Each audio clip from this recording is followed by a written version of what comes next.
সুইজারল্যান্ডে আসার স্বপ্ন এখন মনে হচ্ছে যে পূর্ণ হলো। যে সুইজারল্যান্ডে যা দেখার শখ ছিল এখন তা দেখতে পারতেছি।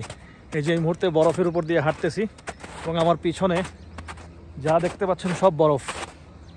এবং আমরা এই জায়গায় এসে উঠছি কিন্তু ক্যাবল কার দিয়ে। এখন আরও উপরে যাব, একদম সেই টপে মেঘের ভিতরে।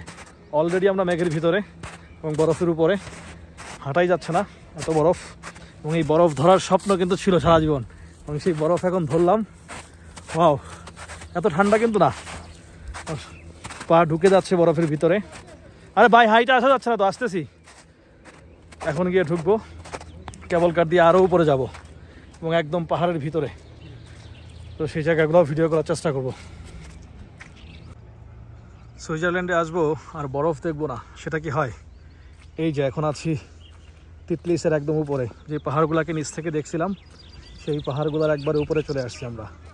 যেহেতু আসলে এখন সামার শুরু হয়ে গেছে, তো যার কারণে দেখেন বরফ গলতে শুরু করছে। তারপরেও কি পরিমাণ বরফ আছে এই জায়গায়, এবং মানুষ স্কি করতেছে। বরফের যে ফেনা বা বরফ ধরার একটা শখ সারা জীবন ছিল, তো সেই শখ আজকে পূর্ণ করলাম। এই সেই বরফ, ওয়াও, কতটুকু সুন্দর একবার চেয়ে দেখেন। আমরা আরও উপরে উঠবো। আমরা অলরেডি একবার কেবল কার দিয়ে উঠছি, এখন আবার কেবল কার দিয়ে আরও উপরে উঠবো, একদম সেই মেঘের ভিতরে যাব। এই যে পাহাড়গুলো দেখা যাচ্ছে সেই পাহাড়ের ভিতরে যাব। দেখেন অবস্থা, যত উপরে যাচ্ছি আরও উপরে দেখা যাচ্ছে পাহাড়গুলা। আমি অলরেডি বরফের উপরে হাঁটতেছি, বরফের ফেনার মতো। সুবহানাল্লাহ, আল্লাহ তাআলার সৃষ্টি কত সুন্দর। আল্লাহর শুকরিয়া যে আল্লাহ তাআলা এই জিনিস দেখার সৌভাগ্য দান করছেন। আসলে চাকরি করার সুবাদে বা যাই হোক, চাকরি তো অনেকেই করে, তারপরেও এটা আসলে তকদির যে আল্লাহ তাআলা এরকম একটা জায়গায় আসার সৌভাগ্য দান করছেন। আসলে সারা জীবন শুকরিয়া আদায় করলেও এটা শেষ হবে না। তো আমরা একদম সেই এই যে টপগুলো দেখতেছেন সেই টপে যাব, কিছুক্ষণের মধ্যেই যাব।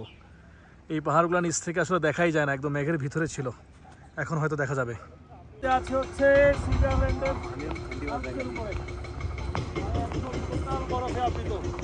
দেখা যাচ্ছে জানি না, এবং এই বরফ দেখার স্বপ্ন।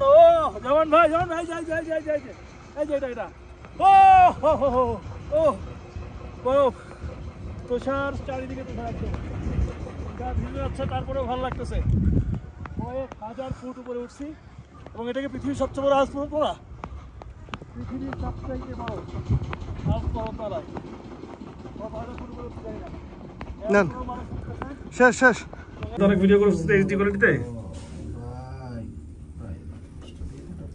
কিন্তু ইয়ার জন্য তো আসে না, বৃষ্টির পানির ফোটার জন্য বোঝা যায় না। কত বড় পাহাড়! This is the main Alps. হ্যাঁ, আলপসের যে নাম শুনছেন ছোটবেলা থেকে, দিস ইজ দ্য আলপস। দেখো, দেখতে পারো, এইটা হলো আলপস। ও সুবহানাল্লাহ।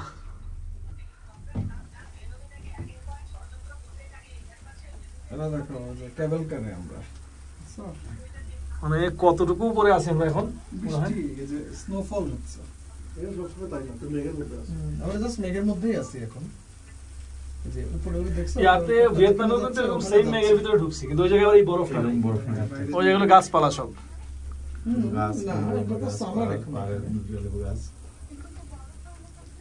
বরফের মেঘ, এটা আলপস। এখন একদম সর্বোচ্চ টপে, আলপসের সর্বোচ্চ টপে তুষারপাত হচ্ছে। আর এই যে দেখেন আমার গায়ে অলরেডি তুষার পড়তেছে। আর এটা হচ্ছে আলপস পর্বতমালা। আমরা কয়েক হাজার ফুট উপরে উঠছি, নিচে কিছুই দেখা যাচ্ছে না একমাত্র তুষার ছাড়া। আর চারপাশে বরফে আবৃত এবং প্রচুর তুষার পড়তেছে, জানি না কতটুকু বোঝা যাচ্ছে। আমরা 3টা কেবল কার চেঞ্জ করে এখানে উঠছি, আমার গায়ে অলরেডি তুষার পরে ভরে গেছে। 3টা কেবল কার, হ্যাঁ আসেন 3টা কেবল কার চেঞ্জ করে আমরা এখানে আসছি, এবং এখন যাব হচ্ছে আরও উপরে হাঁটতে হাঁটতে। গা ভিজে যাচ্ছে। তো আমাদের জামান ভাইয়ের লাইফের একটা ড্রিম ছিল যে আলপসে আসবে, সুইজারল্যান্ড আসার ড্রিম তো আছেই, আর সেই সাথে আলপসে আসার ড্রিম। মোবাইলে আসলে বোঝানো সম্ভব না কি সুন্দর জায়গায় আছি বা কি কোন জায়গায় আছি। জামান ভাই